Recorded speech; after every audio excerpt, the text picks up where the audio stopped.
Hey book lovers, I'm Elise, and today I wanted to talk to you about my October TBR.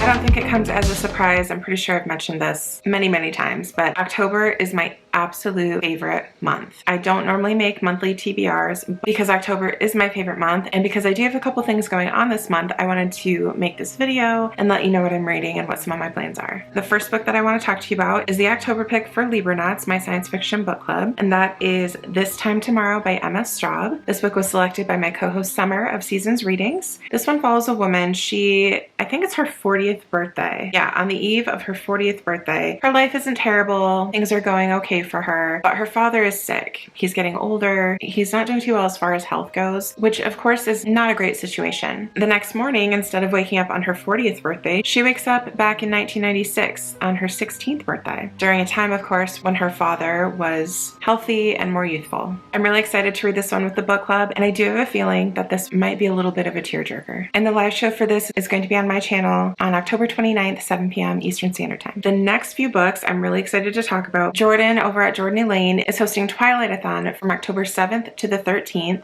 and she invited me to be one of the co-hosts, and of course I said yes. So I'm super excited to be doing that. The other co-hosts are Kaitlin of Pride and Paperback, Lauren of Lauren Jean, and Eva over on Levi's Adores on Bookstagram. The prompts for this one are really fun, so there's 4 different prompts. The first one is Visiting Forks, and this is read a book with an atmospheric setting. For that one, I'll be reading Nettle and Bone by T. Kingfisher. This is a dark fantasy novella. The other darker novellas that I've read by her, What Moves the Dead and What Feasts at Night, super atmospheric. I love the writing style, so I'm pretty sure this one will fit the prompt. This is about a girl who needs to go on a mission to save her sister. Her sister's been married away for the sake of an uncaring throne, and Mara wants to go on a rescue mission to save her sister. But before she does so, she has to complete 3 tasks, which is build a dog of bones, sew a cloak of nettles, and capture moonlight in a jar. The second prompt is Team Edward, read a book with vampire characters and romance. And for that prompt, I'm going to be reading My Roommate is a Vampire by Jenna Levine. I think this one's going to be a fun time. It's about a girl looking for a new apartment, and she finds one that they're just looking to fill a spot with another roommate, but it seems a little too good to be true. Like, it's a nice place, the rent's not super high, so she's thinking, what's the catch here? What's the catch? Well, the catch is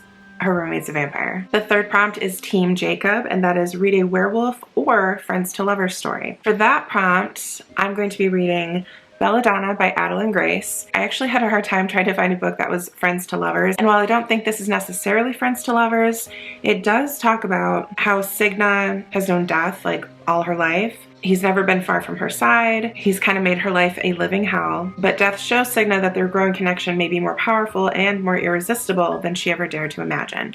So maybe not friends to lovers, but at least acquaintances to lovers, maybe a little bit of enemies to lovers. I don't really know. I don't know the full story, but so many of my friends on BookTube and Bookstagram have been raving about this book. I finally picked it up and I'm determined to read it this month. And the fourth prompt for Twilight-a-thon is The Cullen Clan, read a found family story or family drama. And for that, I'm going to be reading Legends and Lattes by Travis Baldry. I keep meaning to read this and I haven't yet, but this is the year it's gonna happen. This one, of course, follows Vivi. She's an orc. She used to be a soldier, do a bunch of battles. Now she just wants to live relaxing, cozy life. And it talks about how the true rewards of the uncharted path are the travelers you meet along the way, and whether drawn together by ancient magic, a flaky pastry, or a freshly brewed cup, they may become partners, family, and something deeper than she ever could have dreamed. I'm assuming there's found family in this one. In addition to the reading prompts, we are going to be doing live reading sprints over on BookTube twice. The first one is going to be over on Lauren's channel, Lauren Jean, and that is going to be Monday, October 7th at 8:30 p.m. Eastern Standard Time. The second reading sprint is going to be over on Jordan's channel, Jordan Elaine, and that is Saturday, October 12th, 8 p.m. Eastern Standard Time. The rest of the books I'm going to talk about, I'm not reading them for anything in particular. They just sound really good, and I feel like this is the month to read them. The first of which is One Dark Window by Rachel Gillig.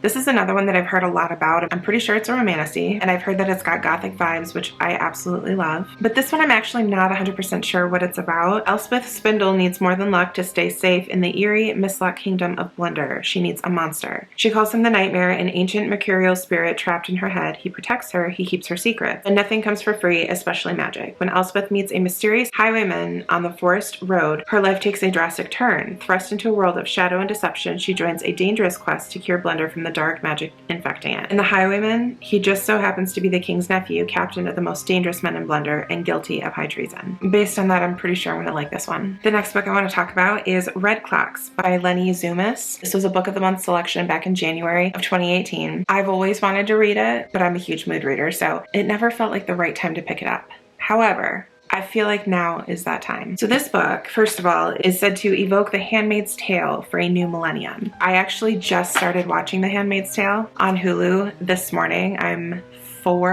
I think 4 episodes in, and I'm obsessed. I did not ever read the book by Margaret Atwood. I started it, but I didn't finish it. I don't remember why I started it. Seriously, my battery's almost dead already. I don't remember what I started reading it for, but I liked it. I didn't continue on. But anyway, so this book takes place, let me just read you this little bit of the synopsis. What is a woman for? In this ferociously imaginative novel, abortion is once again illegal in America. In vitro fertilization is banned. And the Personhood Amendment grants rights of life, liberty, and property to every embryo. In small Oregon fishing town, 5 very different women navigate these new barriers alongside age-old questions surrounding motherhood, identity, and freedom. During this tumultuous time, we follow the lives of 5 different women. Needless to say, I'm very intrigued to be reading this right now. Next is Ninth House by Leigh Bardugo. I've talked about this one multiple times. I believe it follows a girl, Alex. Alex is offered a second chance to attend one of the world's most prestigious universities on a full ride. What's the catch and why her? Still searching for answers, Alex arrives in New Haven, tasked by her mysterious benefactors with monitoring the activities of Yale's secret societies, but their occult rituals are more sinister and more extraordinary than any paranoid imagination might conceive. They tamper with forbidden magic, they raise the dead, and sometimes they prey on the living. And then we have Masters of Death by Olivia Blake. This one follows a vampire real estate agent who's trying to sell a house that's haunted by its previous owner, and the only way to get rid of the ghost is to figure out who killed him. And finally, The Invited by Jennifer McMahon. This one I've also talked about quite a few times on my channel. It's about a married couple who build their dream home using materials found around their property, but unfortunately those items are cursed, so they unknowingly build a haunted house. I've read 1 or 2 Jennifer McMahon books, and they are creepy as heck. This is perfect for October. All right, friends, thank you so much for watching. Please do remember to like and subscribe, and let me know what are some of your most anticipated October reads. And until next time.